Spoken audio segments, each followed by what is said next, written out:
Yes, guys, this is Rio Reacts, and wow, Manchester United won, Everton 0, or whatever way you want to say it. Everton 0, Man United 1, away to Everton, by the way. Tough place to go.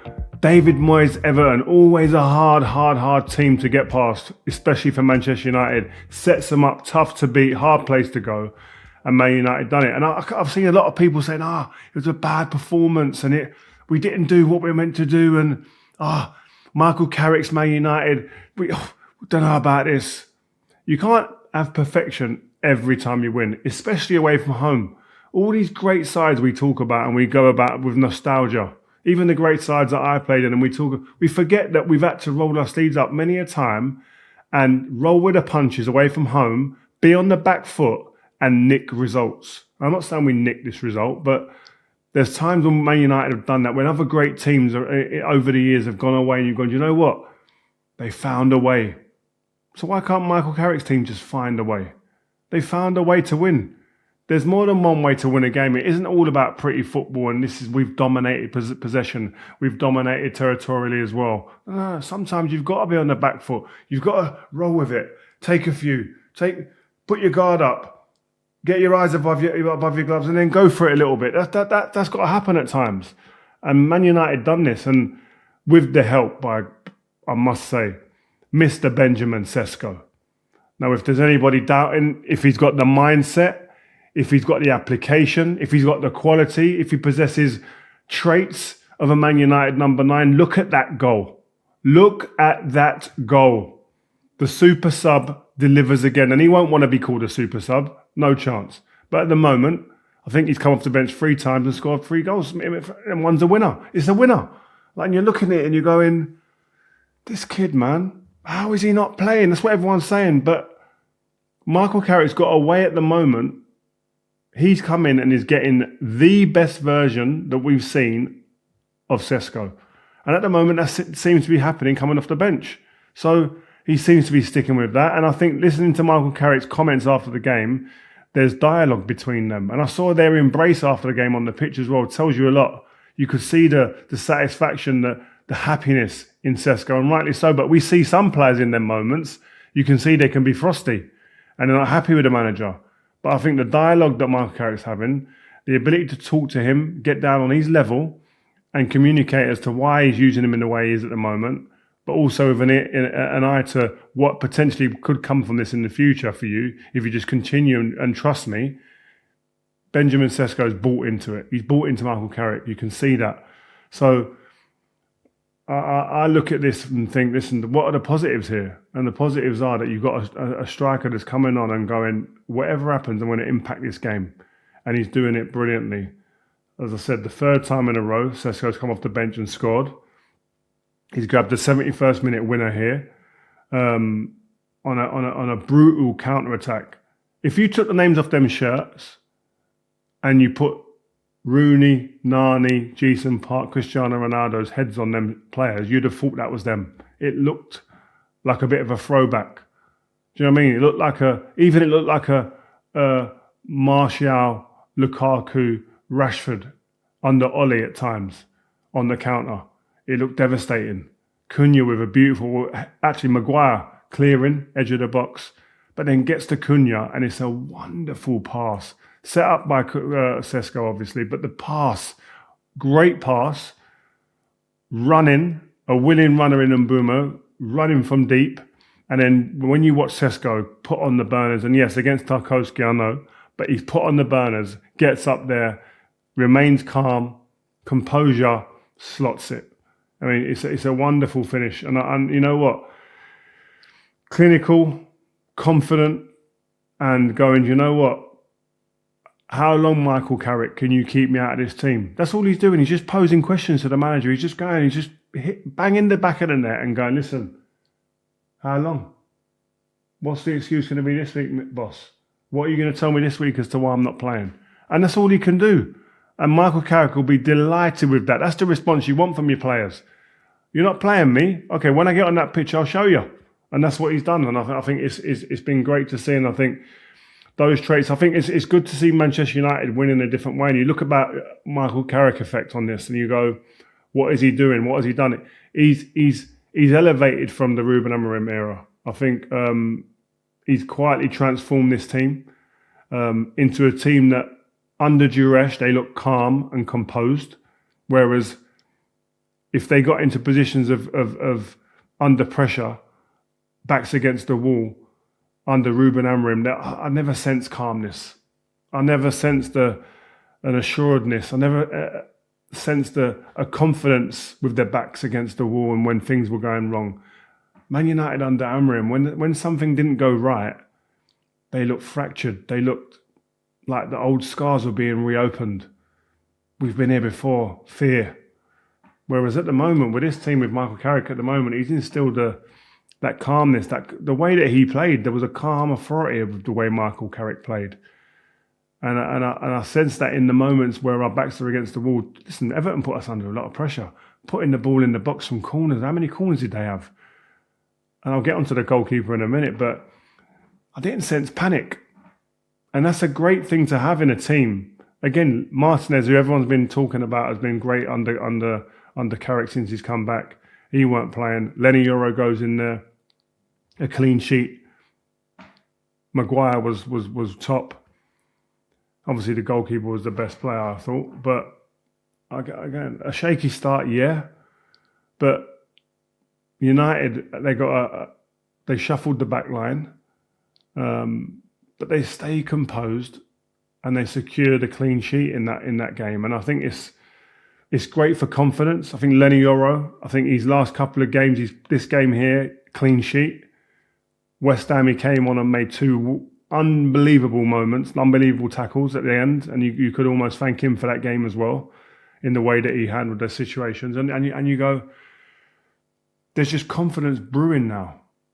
We can go through the whole team play. A lot of the players are looking different. A lot of the players are looking more confident in those moments, and that's where you judge a lot of these players. When it's going well, we can all look good, and they've all looked good at moments, even under Amorim. It's when the chips were down or when moments of uncertainty creeped into a game that almost every one of them, probably bar Bruno, looked fragile. I ain't seeing that at the moment.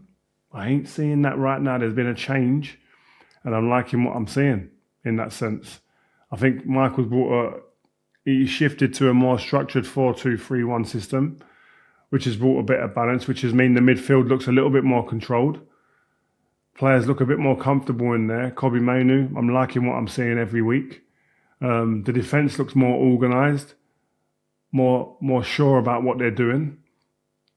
And the team overall just looks like a tougher, calmer team in those fragile, or what were fragile moments before. And I just sense a growing belief in this team and in this squad of players. And that's down to Michael Carrick and his staff. Don't care what you say. The belief, the character, the togetherness, and again, like I said, that calmness in the tough moments, that comes from the manager, and he has to be given credit for that 100%. Now, a lot of people are going, "Oh, should Michael Carrick get it?" Yeah, I'd still go for someone who's more proven and blah blah. You can't be looking anywhere else right now. And not for 1 minute am I saying he should be getting a job now. Right, get the papers out like I was saying before with a past previous manager, one of my former teammates. But I'm saying, I would say still, and I maintain, wait till the end of the season and see where we are. But I am saying right now, Michael Carrick is doing everything to suggest that Manchester United it'll be almost impossible for them not to give him the job at the moment, the way he's going, if he continues this form. So now, and I hope that continues. Man United are sitting fourth now. I think we're looking up at third now, 3 points off of Aston Villa, who ain't in the best of form. So, listen, Champions League has got to be the aim right now. In that change room, they must be thinking about Champions League. 2 months ago, that was never a thought. I'm telling you, it weren't a thought. It wasn't what we were thinking, because we were sliding down the table. But I've got to give my hats off. I've got to raise a glove. Lammens. Wow.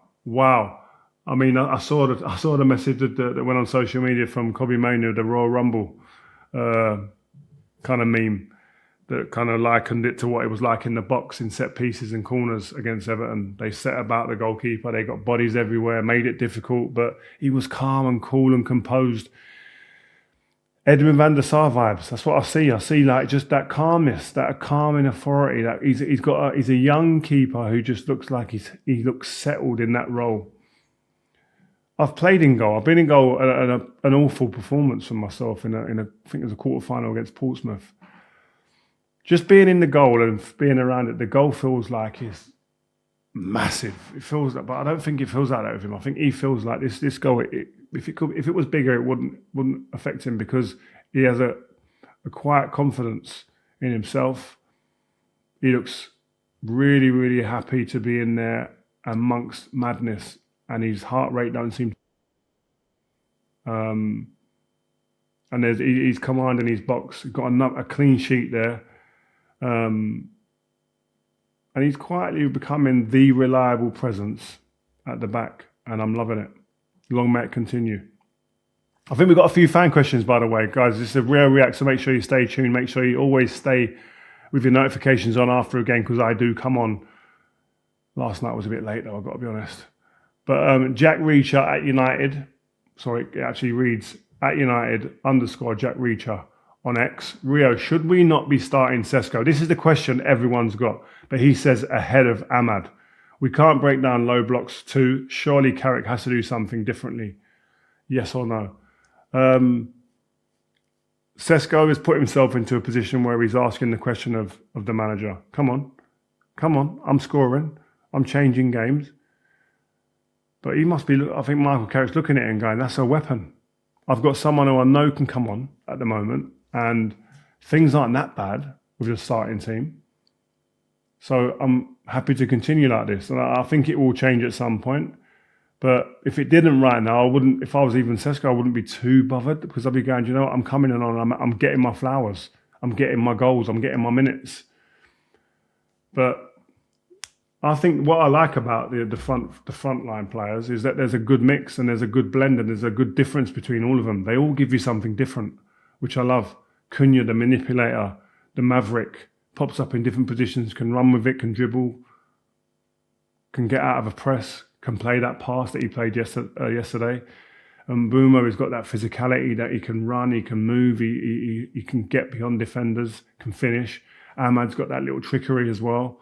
He probes. And Cesco, he can run like we saw yesterday. He's physical. He's a physical specimen. He can attack things in the air. They're all different. So I like it. And I like the mix and blend. And I think the manager's getting to a position where I can throw people about in different places and still get an end product and impact. And I think that the longer that continues, the better it is for this squad. But I think Cesco is saying, I should be playing the next game.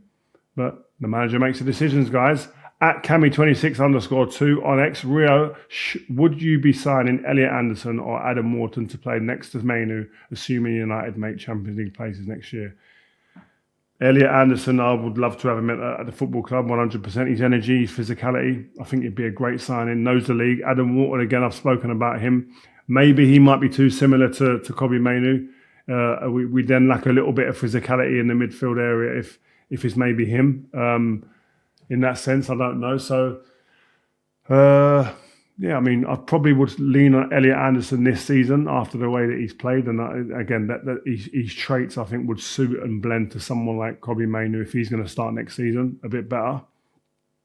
But there are others out there as well in the market. I think a couple of young ones. Keith Smith, like him a lot. If you don't know who he is, go and have a look at him, guys. Keith Smith is a player. Young midfielder, can do a bit of everything, really.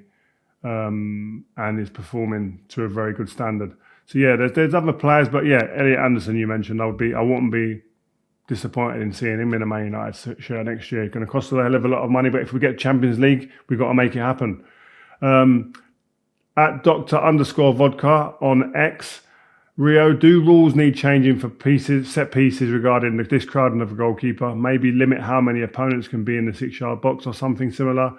Listen, as long as there's not a foul, you can throw as many bodies as you want in there. Why are we trying to govern everything? Why are we trying to control everything? As long as they're not fouling the keeper, you can put as many bodies as you want on the pitch, surely. Now it looks crazy, it looks frantic, but listen, Lammens dealt with it, didn't he? He dealt with it, so what's the problem? At Polo United on X, Rio, with Champions League football in sight, assuming we do get a spot, What areas do you think we should bolster the squad in for us to take the next step? Definitely midfield, if Casemiro be here next year, 100%. And I would probably look at the fullback area as well. I'll have a look at right and left fullbacks, maybe consolidating on those areas. But I do think we need legs as well. It's definitely, if we're going to go midfield area, we need people that are mobile. Elliot Anderson's been talked about. Baleba last season was talked about. He's probably dropped off it a little bit. But yeah, that's what I'll go with. And the last one we've got is SE1Q on X. Hi Rio, how do you view Kobbie? I love the lad. I think he can be more in terms of creative. I think he can be more in terms of creativity. I see his movement. I don't know why he's not making those line-breaking passes. I love his composure. Drag the players and make those passes like Bruno. He's learning, right? Yeah, well, listen, he's working with Bruno. Again, one of the best technicians that we've seen in many years in the Premier League. So it's great to learn off him. I think he'll evolve and be more of a player that can break those lines in time. But he's doing what's needed. He's doing what the manager wants at the moment. He's making things tick. And he's actually getting himself back into real match fitness mode as well. So you've got to remember that. So give him that grace. But I'm liking every moment of Kobbie Mainoo playing now in a Man United shirt. So long may that continue. Final thoughts, guys. Listen, it wasn't a dominant performance for Manchester United by any means. But it was a mature one. It was one, like I said to you, I want to stress this point. When our backs were against the wall, when things weren't going our way in games, when we'd be under pressure in games, especially away from home, we looked like a team that couldn't deal with them moments. We would go under, we'd fold. This team looked different. They're building the confidence, they're building the resilience, they're building composure in those moments. And that only bodes well for the future. Yes, we could perform better. Yes, we could be more cohesive. Yes, we could play better, have more possession and create more chances. Yes. But away from home, David Moyes' Everton, you've got to give them the respect that they deserve. It's tough games out there. And you don't win all games in a pretty fashion. Man United won this a different way, an uglier way, yes, but it's 3 points. And now we're looking up in the league. We're looking at Champions League positions. And if you'd have said that to us a couple of months ago, you'd have said you're crazy. So again, remember just where we were a little while ago, guys, before we start going, oh, this isn't good enough. That's not what I want. Again, the manager's putting building blocks in place. Foundations are being put in place. Confidence is being rebuilt in this team. And we're seeing confidence looking confident, looking assured in really critical moments and calm. They're having composure and, yes, Mr. Benjamin Šeško being clinical. So, guys, that's Rio Reacts. Really love seeing you guys. Love being a part of this, making sure that you are part of these reactions to big moments in the league this season in the Premier League, whether it be Man United or other big moments. Make sure you always stay tuned to Rio Reacts, and I'll see you again soon. All right, take care. Roll on the weekend.